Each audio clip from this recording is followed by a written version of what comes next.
Hi, I'm Carol Andrews for another episode of Southwest TV News. Here are some of the stories we've been working on for today's show. Months of planning and behind-the-scenes work recently came into the spotlight as the city of Swift Current kicked off its centennial year. The tradition of pig spleen forecasting has been in Jeff Woodward's family for generations, and year after year he makes weather predictions for Southwest Saskatchewan using pig spleens from the area. If you made a New Year's resolution to get in shape in 2014, the city of Swift Current has the opportunity for you to follow through on your aspirations.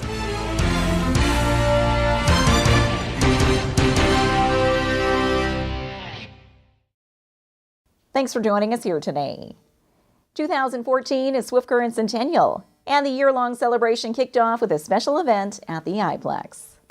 Months of planning and behind-the-scenes work recently came into the spotlight as the city of Swift Current kicked off its centennial year. Volunteers from various organizations lent their expertise to the Extravaganza at the iplex on January 15th. Over a series of days, the iplex was transformed into the host venue for the event, from the Centennial historic displays to on-stage performances. Hugh Henry and his crew brought in an array of photos and other memorabilia for the decade's displays, a showcase which he's accustomed to doing from his previous work at the Swift Current Museum. I'm not feeling any pressure at all. I guess, with my background, I'm used to these sorts of things, planning exhibits and staging them and so on. And the final analysis, I guess, the approval by the people come and look at the exhibits said, they're engaged and they're happy and that's sort of the final kudos if everything goes according to plan and everyone's happy with results.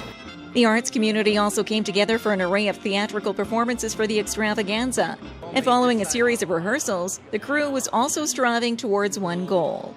I think that it's nice to have a wide variety of people working together to give a quick historical look at Swift Current's past. And I really like the idea that people will be able to come and see not only the stage stories of history, but also go more in depth with the booth aspect and really learn the more subtle stories within our history.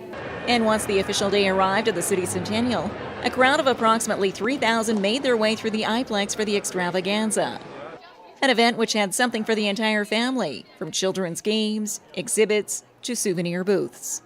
And as the guests walked through the decades of memorabilia which adorned the walls and were played through the videos on display, many were pleased to recognize a family connection. Yeah, I was pretty surprised. I had this picture at home and I kind of went, holy geez, that's my great-grandpa. Yeah, that's amazing.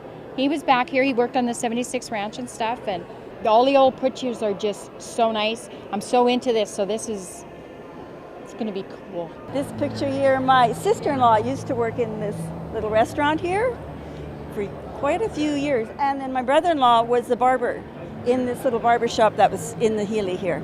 As the festivities continued throughout the evening, the crowd was taken back through the various stages of Swift Current's history, from its Aboriginal roots, various decades of music and culture, to the newcomers who continue to call Swift Current home. Premier Brad Wall and the MLA for Swift Current was back in his home riding to extend his greetings on the city's centennial.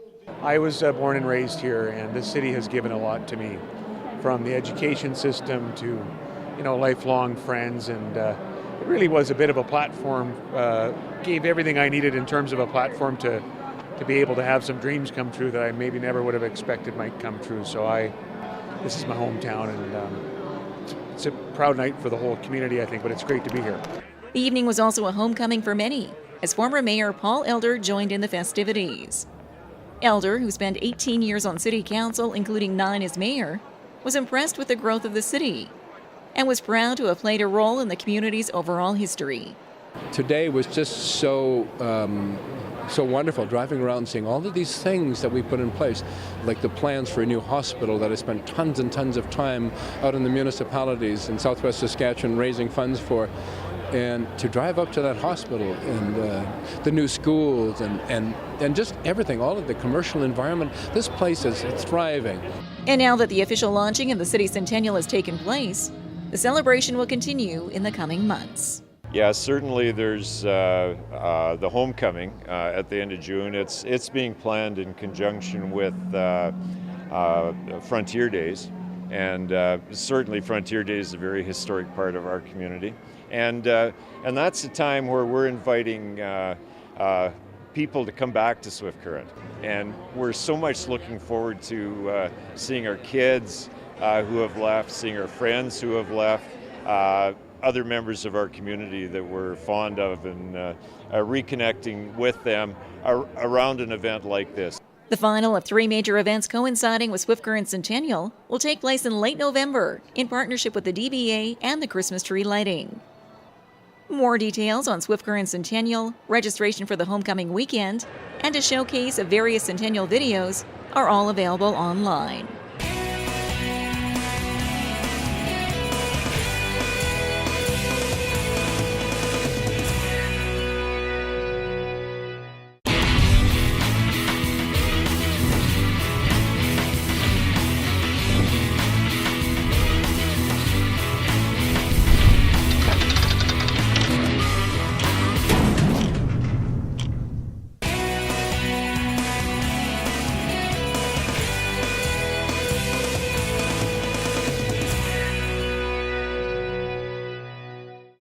The annual Pig Spleen Forecast has now been released, and in this report we take a closer look at the weather outlook for Southwest Saskatchewan. The tradition of pig spleen forecasting has been in Jeff Woodward's family for generations, and after the passing of his famous Uncle Gus in 2007, Jeff took on the family tradition. And year after year he makes weather predictions for Southwest Saskatchewan, using pig spleens from the area. This time from the Earview Hutterite Colony and the McCallum Ranch near East End. The pig spleen rules are you divide the spleen into 6 different pieces, and each section is 1 month of the year, so it goes from January to June. You look at the different little bits of fat and the thickness of the spleen and other things to figure out what the precipitation and the temperatures are going to be like. And with the scientific process of pig spleen forecasting now in place, Jeff offers this prediction for the coming months. Well, what the spleen said was that it was going to be a cold start of January, which it was, and then it was sort of a return to like a real sort of warm spell, and then sort of drifting down to more average January temperatures, so like the minus 10, minus 20 range, I think, during the day. And then on it had a snowfall event around the January 21st, January 20th date, but nothing really cold until we start getting into February. He goes on to add that the groundhog will see his shadow in the coming weeks, with more winter weather on the way. That's the disappointing part. I think if we have a nice, or a relatively nice January or end of January, but February we start going back into the colder weather, especially at the start, and then I think a little bit more regular snowfalls than what we've been having, and then sort of in March there's I guess a fairly significant warming trend again from the end of February to the middle of March, but after sort of March 18th, I think is the date, it's back into the cold. So a colder than average and longer, like a melt or longer spring that's cooler than average in general. Not much precipitation in April and May, but sort of colder than what we would like. More details on Jeff Woodward and his pig spleen forecasting can be found online.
with a smile. She's the girlie worthwhile, the kind of girl you'll want to win. And there's the girl with the pout like Mary Pickford. Look out, don't miss a dimple on her chin. Some have cheeks like a rose, others powder their nose, 'cause it's as shiny as can be. But take them all together, they were made to love, and I love them all, you see, because they're all sweeties, sweet, sweet sweeties. I can't keep away from the girls. I like the ladies, the maidies, the maidies. Skating, baseball, and canoeing, that's the place to do your feeling or cooing. Oh, take me back to the land of the love fest, back to my little gray home in the west.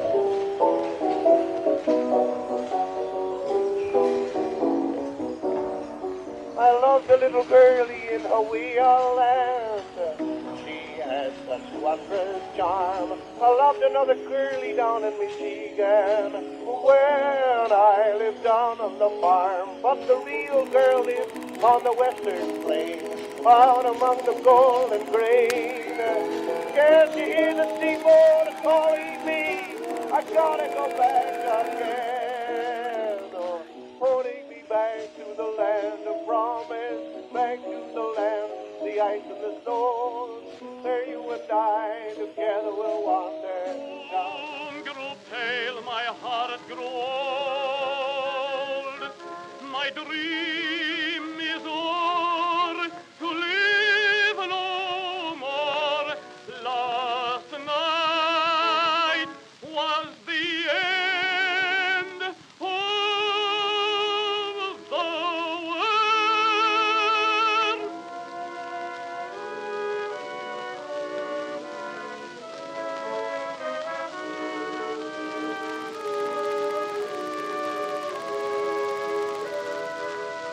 Why did I call you my dear one? There was a light in your eye. Last night, dear, I thought it was beaming for me, till I saw it die. Why did you teach?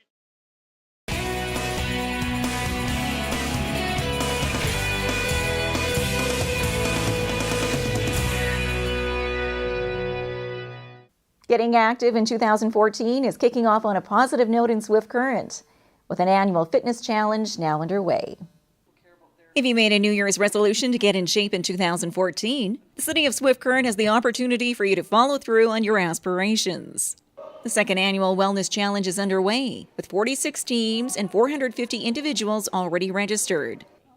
Val Chufu is the city's in-motion coordinator and explains how the Wellness Challenge works. And then every team member keeps track of daily points. And those daily points are in the areas of nutrition, physical activity, water, and sleep. So it's a little different than last year. There's more areas and a little bit, I guess, looking at the entire wellness and not just physical activity and nutrition, but we know that water and sleep's important too.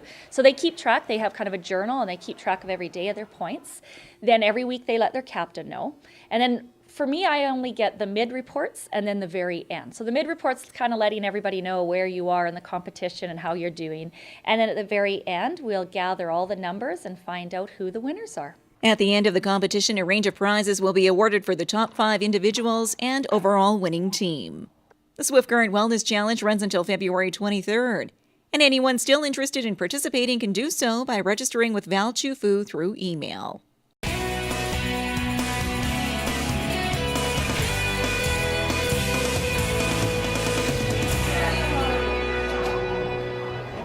Well, this brings to a close another episode of Southwest TV News, reporting the stories that matter to you. We always welcome your news tips. You can always reach us here by phone at our studio or by email to contact us at southwesttvnews.com. Also, be sure to join us daily online for the latest news from across Southwest Saskatchewan and so much more at mylocaltv.ca. And be sure to follow us on Facebook, Twitter, and Pinterest. Thanks for joining us here today. I'm Carol Andrews.